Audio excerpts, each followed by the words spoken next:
போகி பொங்கல் அப்படின்னு சொன்னாலே நமக்கு ஞாபகம் வர்றது பழைய பொருளெல்லாம் எரிக்கிறது, இன்னொன்று வீடு கிளீனிங் ப்ராசஸ் தாங்க.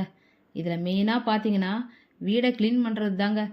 ஏன்னா ஒரு வருஷமாக நம்ம சேர்த்து வச்சிருந்த குப்பையெல்லாம் அப்போ தான் வந்து நம்ம முன்னாடி நிற்கும். என்ன பண்ணுறது, நம்ம வேலையை நம்ம தானே செஞ்சாகணும். அதெல்லாம் க்ளீன் பண்ணி முடிச்சுட்டு பார்த்தா மணி 10. எங்கம்மா காலை டிஃபன் கேட்குறாங்க.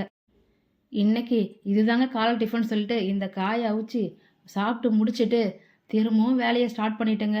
நான் வீட்டை எடுத்து க்ளீன் பண்ணி சுத்தம் பண்ணி எல்லாத்தையும் முடிச்சுட்டு பார்த்தா மணி 3 ஆயிடுச்சுங்க.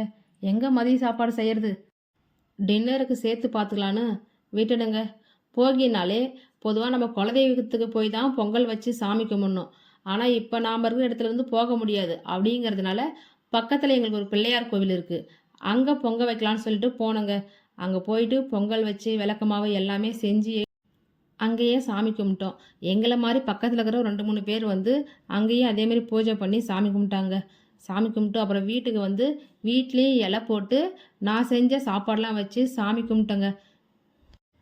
சரி, எல்லா வேலையும் முடிஞ்சிச்சு. காலேருந்து இவ்வளோ கஷ்டப்பட்டோமே, கொஞ்சம் ரெஸ்ட் எடுக்கலான்னு பார்த்தா, என்னம்மா சாப்பிட்டு முடிச்சுட்டு நீமான்னு உட்காந்துட்ட, நாளைக்கு பெரும்பொங்கல் இருக்குல்ல, அதுக்கு பானை கரும்பு எல்லா பொருளும் வாங்கிட்டு வரல கிளம்புன்றாங்க. பார்த்தா மணி 8. காலையில் வாங்கிக்கூடாதுன்னு சொன்னால் இல்லை இப்போவே தான் வாங்கணும் அப்படின்ட்டாங்க. வேற என்ன பண்ணுறது. சரின்னு சொல்லிட்டு போய் பானை விலையை கேட்டோன்னே எனக்கு ஷாக் ஆகிடுச்சிங்க. ஏன்னா ஒரு பானைக்கு ஒரு ரேட்டு சொல்கிறாங்க. 1/2 கிலோ அரிசி வடிக்கிற பானைனா 200 ரூபா, 1 கிலோ அரிசி வடிக்கிற பானைனா 300 ரூபா. எனக்கு இந்த ரேட்டை பற்றிலாம் சரியாக தெரியாதுங்க. நான் 1/2 கிலோ வடிக்கிற மாதிரி 2 பானை வாங்கிட்டு வந்தேன். இந்த ரேட்டு சரியா இல்லையான்னு எனக்கு தெரியாது.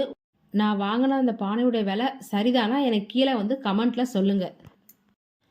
அதுக்கப்புறம் இலை, இந்த மஞ்சாக்கிழங்கு, பச்சரிசி, வெல்லம், வாங்க வேண்டிய எல்லா பொருளும் வாங்கிட்டு கடைசியாக நான் முக்கியமான ஒரு ஐட்டம் பாருங்கள், கரும்பு. அதை கேளுங்க. போய் கேட்டால் ஜோடி 100 ரூபான்னு சொன்னாங்க. ஜோடினா 2 கரும்பு 100 ரூபான்னு சொல்கிறாங்க. அதுவும் சிங்கிளாலாம் தரமாட்டேன், 2 கரும்புக்கு மேலே தான் வாங்கணும்னு சொல்கிறாங்க. சரி, என்ன பண்ணுறது, நம்ம வாங்கி தானே ஆகணும் அப்படின்னு சொல்லிட்டு கரும்பையும் வாங்கிட்டு நாங்கள் வீட்டுக்கு வந்துட்டோம். இதாங்க எங்களுடைய போகி பொங்கல். நான் இதுவரை ஷார்ட்ஸ் தாங்க நிறையா போட்டிருக்கேன். இப்போ தான் நான் வீடியோ போட ஆரம்பிச்சிருக்கேன். என் வீடியோ உங்களுக்கு பிடிச்சிருந்தா கீழே கமெண்ட்டில் சூப்பர்னு எனக்கு கமெண்ட் பண்ணுங்கள். என் சேனலை சப்ஸ்கிரைப் பண்ணுங்கள். உங்கள் ஃப்ரெண்ட் அண்ட் ஃபேமிலிக்கு ஷேர் பண்ணுங்கள். எதாவது நீங்கள் என்கிட்ட சொல்லணும்னா கீழே கமெண்ட்டில் கமெண்ட் பண்ணுங்கள்.